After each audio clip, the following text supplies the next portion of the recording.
For the second time this season, Formula 1 returns to Italy, the country with the third highest number of Formula 1 drivers at a total of 99. But after Jarno Trulli was dropped by Caterham F1 at the start of 2012, for the first time since 1970, Italy did not have a full-time Formula 1 driver on the grid, a situation that would persist for a total of 7 years until Antonio Giovinazzi was signed by Sauber to drive for 2019. However, Giovinazzi was not the only F1 driver who deserved an F1 promotion during this period of time. There was another driver who was equally deserving but never got the chance. So, who was this driver and what happened to him? Let's just say he's a name that Formula 1 has long forgotten, but those who have watched F2 for some time will probably have heard of him. His name is Luca Ghiotto, and this is F1 Lost Stars Luca Ghiotto. Luca Ghiotto was born on the 24th of February 1995 in Arziano, Italy, the son of Franco Ghiotto, an Italian F3 driver in the 1980s. Like most drivers, he started off his career in karts and enjoyed success early on, winning the 2008 KF3 Champions Cup.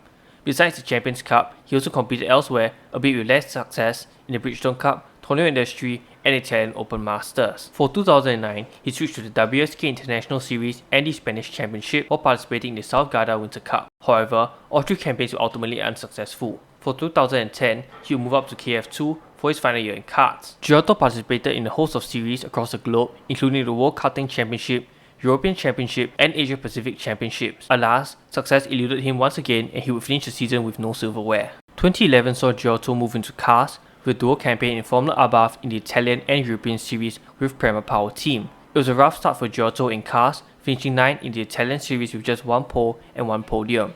His European series campaign was marginally better, with 4 podiums and 1 pole en route to 6th in the standings. For 2012, Ghiotto repeated his dual campaign in Formula Abarth, finishing 2nd in both series. In the Italian series, he racked up 11 podiums, including 7 race wins plus 8 poles, while in the European series, he scored 7 podiums, including 6 wins, alongside 7 poles. Besides the successful campaign in Formula Abarth, Ghiotto also had a few taster races in Formula Renault 2.0, in the Northern European Cup and Alps series that year.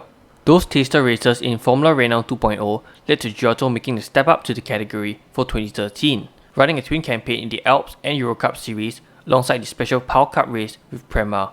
It was a mixed season for Ghiotto with a win in the Pau Cup and 2nd in the Alps series with 8 podiums and 5 wins. However, when it came to the Eurocup, things were less rosy, to put it lightly. Ghiotto languished down in 9th with just 2 podiums, 1 win and 1 pole to his name. For 2014, Ghiotto made the move up to Formula Renault 3.5 with International Draco Racing, in what was probably a very ill-advised move considering his struggles in the Eurocup for the previous season. Needless to say, the season was a nightmare, with Ghiotto finishing down in 17th, scoring points just twice. A mid-season taster of GP3 races in Belgium and Italy with Trident yielded similar results. Despite scoring pole for the Belgium feature race, he finished 18th at the flag, and as for the other races, he also failed to score. Now, at this juncture, you're probably asking me, how does this guy even remotely look like a lost star, since he's so inconsistent from year to year and doesn't even manage to win in a Prema? But well, the 2014 season was the nadir for Ghiotto and things started to go better from there. 2015 saw Ghiotto step down to GP3 with the Trident GP3 team who was struggling back then. Compared to his 2014 season, Ghiotto's 2015 season was a roaring success. Out of the gate, he was on form, scoring pole in the Barcelona opener to finish 2nd in the feature race. By the season's end, Ghiotto had scored 8 podiums, 5 wins and 5 poles to finish 2nd in the championship overall, losing out on the title to none other than Esteban Ocon by 8 points. On the back of a successful 2015 campaign, Ghiotto moved up to GP2 with Trident for 2016, which like his GP3 team had a track record of being generally uncompetitive, something that unfortunately still extends till today.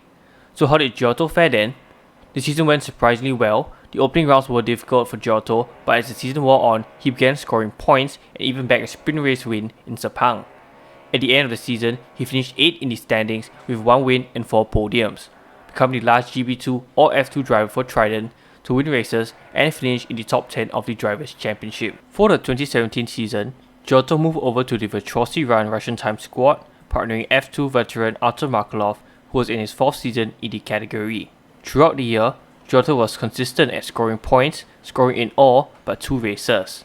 Podiums also came his way on several occasions throughout the year, which allowed him to take 4th in the standings with 7 podiums, including a very popular home win in the Italy sprint race.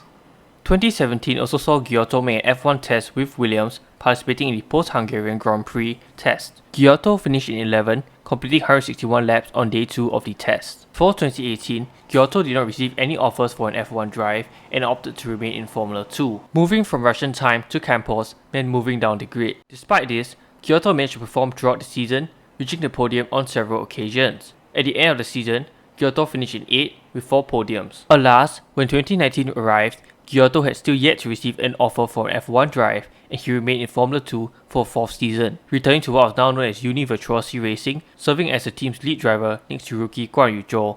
Right out of the gate, Ghiotto was on form, taking pole in the Bahrain opener and finishing 2nd in the feature race. Throughout the year, he was a title contender, racking up several wins and podiums across the 22 race season. However, Ghiotto's undoing was his lack of consistency. Unlike his title rivals, who kept their no-score finishes to be below 5, Ghiotto failed to score in 6 races. Hurting his title bid further was the disqualification in Monaco for technical infringement, stripping him of 18 points from a 2nd place feature race finish and resulting in 7 no-score races. Prior to the end of the season, Ghiotto had called time on his career in Formula 2 and won what was meant to be his final F2 race, the Abu Dhabi Sprint Race. With 4 wins, 9 podiums and 2 poles, Ghiotto finished 3rd in the Drivers' Championship. Besides his 4th F2 campaign, Ghiotto also dipped his toes into sports cars in 2019. He had his first LMP1 test with Team LNT at the WEC Prologue in July and joined the team for the 6 hours of Fuji. Ghiotto was originally expected to participate in additional races, but this never came to fruition. For 2020, Ghiotto was signed by R Motorsport to drive in the GT World Challenge Europe, which was later expanded to also cover the Intercontinental GT Challenge. However, Ghiotto would never drive on race day for the team. The only race weekend he had with the team was the Bathurst 12 Hours, where his car was withdrawn after a massive shunt for co-driver Marvin Kefauver. Once the COVID-19 situation spiraled out of control worldwide, the team effectively cancelled its 2020 program in what was described as a strategic decision to focus our resources into the planning of our commitments for 2021, which didn't happen anyway. Fortunately, Ghiotto was not out of the drive for the season, despite R Motorsport seemingly cancelling its 2020 program, because days after his Bathurst withdrawal, Ghiotto was announced to be returning to F2 for a 5th year with the brand new high-tech Grand Prix squad. Unfortunately for Ghiotto, this would ultimately be a disappointing season. Consistency was a problem as Ghiotto failed to score in 13 of the 24 races, resulting in his lowest ever finishing position and points tally. 10 in the championship with 106 points, with 4 podiums plus 1 win, which meant he ended his F2 career on a whimper. For the 2021 season, Ghiotto has focused on the world of GT racing, competing in the sprint races of the Italian GT Championship with Imperial Racing. More recently, Ghiotto has also received a call-up from Emil Frey Racing to replace the recovering Jack Aitken in the GT World Challenge Europe Endurance Cup. And now, onto my thoughts regarding Ghiotto. If you ask me, the biggest barrier to entry to F1 for him was funding. If he had entered F1, I think he would be a solid, or at the very least, decent midfield driver, and it's a shame that he's only driving in the Italian GT Championship, and not a higher championship like the GT World Challenge Europe or the World Endurance Championship.